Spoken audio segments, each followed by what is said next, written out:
Hey everyone, welcome back to VoxQ. Today we've got some wild ones. Grab a drink, settle in, and let's get into it. So imagine this. You're standing at the altar, months of planning, thousands of dollars, your closest friends and family sitting in rows.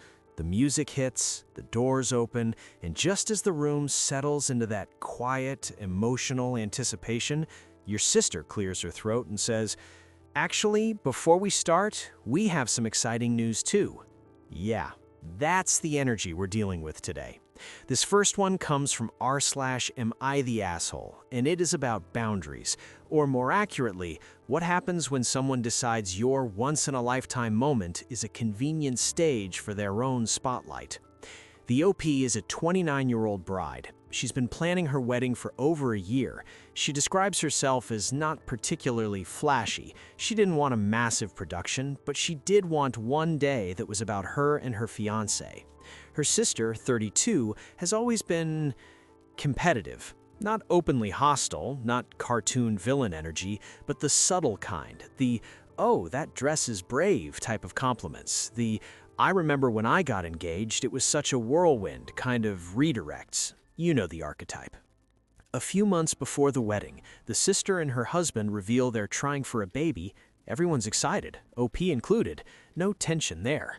But about 3 weeks before the wedding, the sister calls OP and she says, "So, we're pregnant." OP screams. She's happy. She's genuinely excited. And then comes the follow-up. "We were thinking it might be cute to announce it at the reception, since everyone will already be there."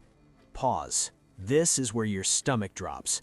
OP says she went quiet, then she responded carefully, "I'd really rather the wedding stay about the wedding."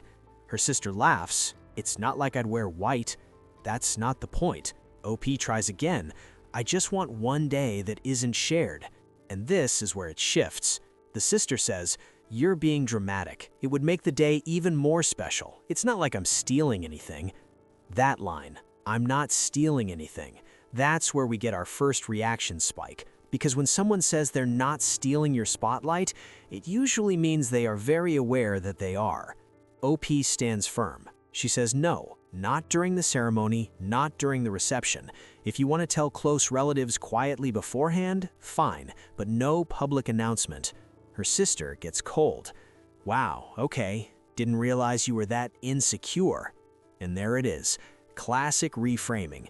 Suddenly, the bride isn't protecting her wedding, she's insecure. Psychological insert time.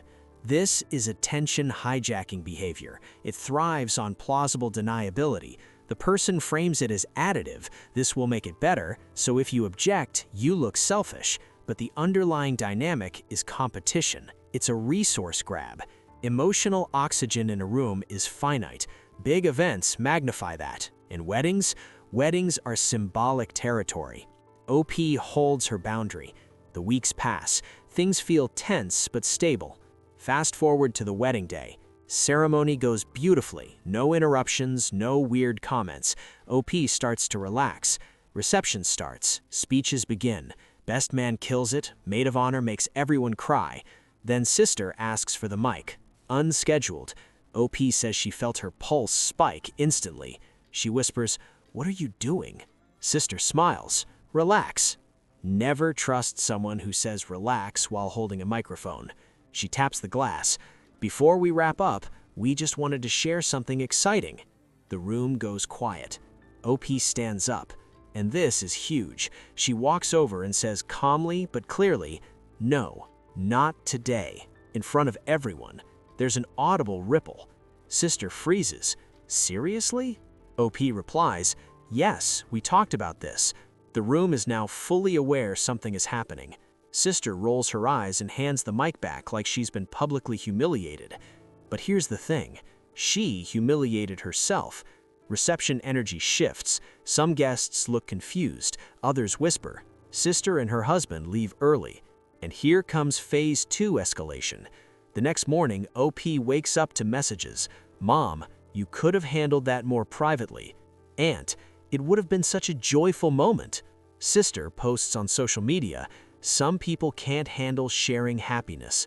That's a shot. Now we've got secondary consequences, family divide. OP calls her sister. "Why would you try that after we talked?" Sister, "I thought you'd loosen up once you saw how happy everyone was." Translation, "I assumed I could override your boundary publicly." OP says, "You put me in a position where I had to choose my boundary or a scene." Sister replies, "You chose the scene." There's the gaslight. Psychological breakdown. This is boundary testing behavior. The sister escalated from request to dismissal to public override to victim narrative. That's layered manipulation. She created a situation where OP either surrenders or looks like the aggressor. That's strategic. Weeks later, family gatherings are tense. Some relatives side with OP quietly, others say it's not a big deal. But here's the reflection. It wasn't about a pregnancy announcement. It was about whether OP was allowed to own one day without competition, and she chose herself.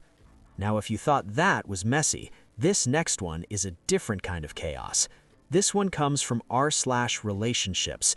The OP is a 27-year-old woman dating a 30-year-old man for 2 years. She describes the relationship as passionate, intense arguments, intense makeups.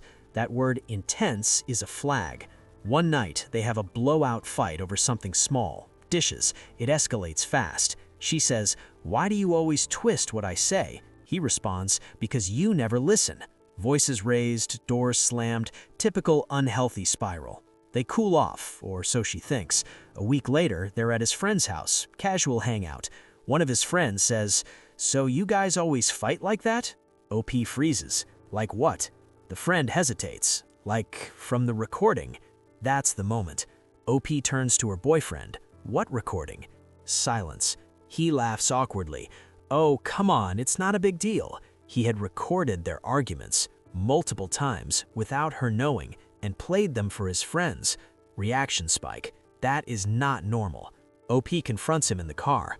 "You recorded me?" He shrugs. "I needed proof." "For what?" "Proof that you're crazy during fights." There it is. This is humiliation and narrative control. He says, "I don't show the calm parts just when you escalate." Selective editing. Psychological insert. This is reputation framing. He's building a case file socially.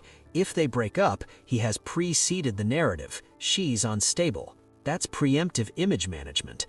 OP feels violated. She says, "You shared private moments." He responds, "You're overreacting. It's just audio." Just audio. Like privacy is optional. Escalation Phase 2. She asks to hear everything he recorded. He refuses. That's private. Private. Notice that word. It's private when it protects him, not when it exposes her. That contradiction is intentional. OP packs a bag. He says, "So you're gonna throw away 2 years over this?"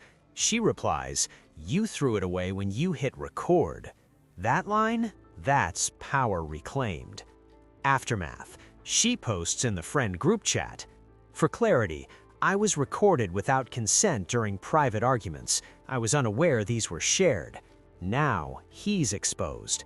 Friends confront him. He claims, "It was to protect myself." But the narrative shifts. Psychological breakdown. Recording a partner secretly during emotional vulnerability is a control tactic. It creates asymmetry. One person has documentation, the other has trust. That imbalance destabilizes intimacy. It's surveillance inside a relationship. She leaves. Weeks later, he texts, "I deleted them. Too late." The reflection here is heavy. Sometimes the betrayal isn't cheating, it's weaponizing vulnerability. Now, if you thought that was strategic manipulation, but this last one, this one is strategic. This comes from r/pro revenge. OP worked at a mid-sized tech company for 4 years, consistent top performer, clean record, strong metrics. A management role opens up. Her manager tells her, "You're the obvious choice." She prepares, builds proposals, outlines team restructuring ideas. Then suddenly, the role goes to Mark. Mark has been there 8 months. Mark golfs with the director. There it is. OP schedules a meeting. I was told I was being considered. Manager shifts in his chair. It was a tough decision. OP asks for feedback. You're great operationally, but Mark has executive presence. Executive presence. Corporate code for he fits the vibe. Spike reaction. But OP doesn't explode. She says, understood. And then she starts documenting. Every time Mark makes a mistake, she notes it. Every time she fixes something he broke, she saves emails. Every time he takes credit for her work, she archives the Slack thread. 8 months. Mark begins implementing sloppy policy changes. Morale drops, deadlines missed. OP remains outwardly supportive. Let me know if you need help. That line is lethal when used strategically. Phase 2 escalation. Mark starts blaming her for delays. In a meeting, he says, "We need more ownership from your department." She replies calmly, "Can you clarify which deliverables you're referring to? Because per the timeline you approved," and she shares her screen. Receipts. Room goes quiet. Director frowns. Mark stammers. That's spike number 2. But she's not done. She schedules a formal review with HR, brings printed documentation, email chains, performance metrics, timeline inconsistencies. HR asks, "Why bring this now?" She says, "Because I was passed over for leadership due to executive presence. I'd like objective clarity on performance standards." That's surgical. She reframes it as systemic fairness. Secondary consequence, internal audit. Turns out Mark has misallocated budget funds. Nothing criminal, but sloppy enough to trigger review. He's placed on performance improvement. 3 months later, he's gone. And who steps into interim leadership? OP. Director calls her in. "You've demonstrated resilience." Resilience, not executive presence. She accepts. But here's the kicker. She doesn't stay. She uses the title bump to secure a better position at a competitor within 6 months. Exit secured. Reflection time. She didn't scream, she didn't sabotage, she didn't leak anonymously. She documented. Psychological breakdown. This is long-game competence revenge. Instead of emotional retaliation, she leveraged institutional structure. She forced the system to confront its bias, using its own language, metrics. That's power. Now let's connect these 3. First story, boundary invasion masked as shared joy. Second story, privacy invasion masked as self-protection. Third story, opportunity theft masked as corporate culture fit. Common thread? Control over narrative. In every situation, someone tried to define reality for someone else. You're insecure, you're crazy, you lack presence. And in each case, the person targeted faced a choice: conform quietly or disrupt the narrative. The bride disrupted publicly, the girlfriend disrupted socially, the employee disrupted structurally. Different arenas, same core imbalance. When someone reframes your boundary as selfishness, your vulnerability as instability, or your competence as invisibility, that's not conflict, that's narrative domination, and the only way to break it is documentation, clarity, and refusal to absorb the label. These stories escalate because the stakes escalate. Wedding spotlight, personal dignity, career trajectory. And here's the question for you. At what point do you intervene? Before the mic? Before the friend group? Before 8 months of receipts? That's the tension. This is VoxQ, and around here, we don't just read the drama, we break it down. I want to know who crossed the line the most. Drop your take below. I read all of them. I'll see you in the next one.